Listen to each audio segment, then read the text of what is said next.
naddala nga oli muganzi eri abantu. Munnange Bobi Wine kata amaziga gamuyitemu wali, omukyala ng'alaajana bambi okumukwatako oba okumubuuzako munnange eside eno. Omukulu Bobi Wine aleetinze munnange abakuumi be n'abagamba nti mumuleke munnange omukyala ajje ambuuzeeko ekibadde mu katambi wali muganda wange byonna gye bigweredde. Bobi Wine kata amaziga munnange ate gamuyitemu. Kakati nno byengenda okubeera nga nkutuusako mu maaso awo ate nga Eddie Kenzo munnange wali abadde yakka kye bayita okwaka mwana mwenzi munnange ate Eddie Kenzo kw'ossa ate ne King Saha ayugumiza munnange wali ekifo n'oluyimba olwa TikTok live. Bampita Geminati nsinziza ku Geminati Yogi.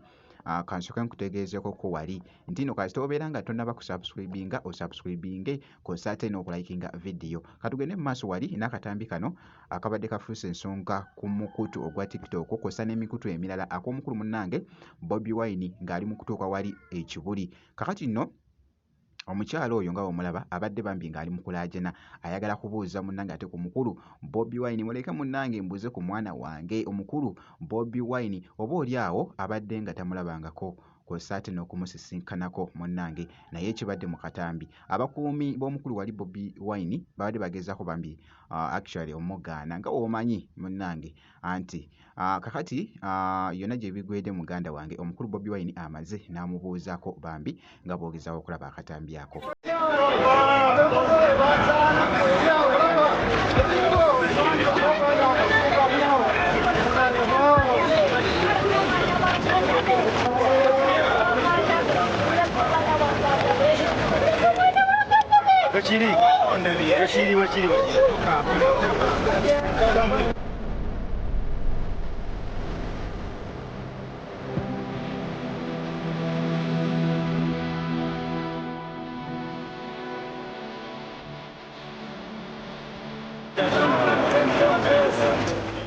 Kakati nno ku sayidi y'emu mwana mulenzi ono munnange omukulu Bobi Wine wenkoledde vidiyo eno nga yayolekedde dda munnange wali e Canada nga bw'ogezaako okulaba munnange ate akafaananyi ako. Jjukira nti nno balinayo munnange wali NUP diaspora esayidi eyo e Canada. Nja kuba nga mbikutuusaako eruuyi eyo. Katweyongereyoko wali ne mwana mulenzi munnange ate King Saha yayugumiza munnange wali ekifo n'oluyimba olwa TikTok live.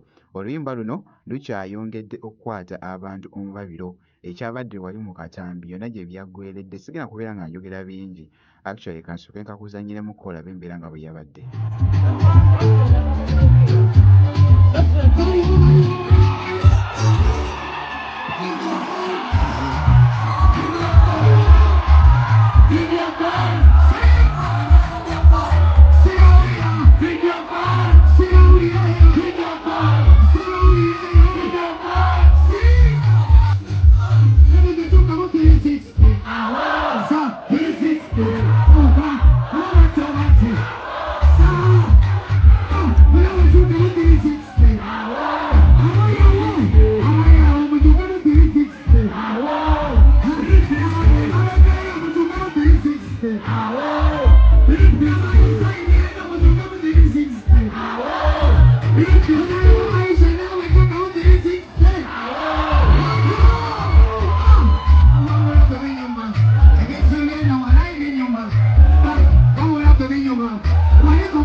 King Saha leero bwenti bwe mucekinzeko eruuyi eyo. Katweyongereyoko wali Eddie Kenzo yabaddekoko mu boutique ey'amaanyi wali munnange ate mu kibuga Kampala.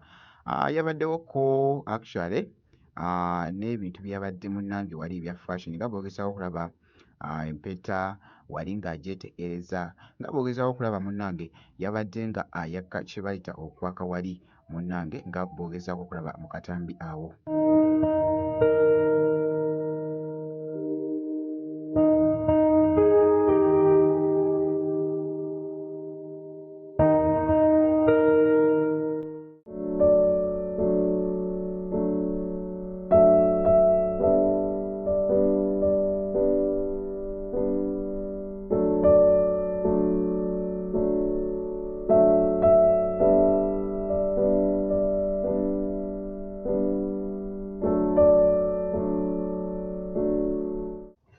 yoyo nno munnange ate mwana mulenzi munnange ate Eddie Kenzo jjukira nti ne badde challenge nno nga bw'ogezaawo okulaba akatambi ako abadde akatadde wali ku mukutu munnange ate ogwa TikTok era kasita obeera nga tonnaba kumanya luyimba lwe lupya munnange genda omukeberekokko wali ku YouTube channel ye mwana mulenzi oyo munnange ate Eddie Kenzo leero bwe nti bwe mukyekinzeko kakasa nti nno vidiyo ogimpeera like kosa ate n'okusubscribinga kasita obeera nga tonnaba nzikiriza nkomewo ku maaso awo ate n'ebirala.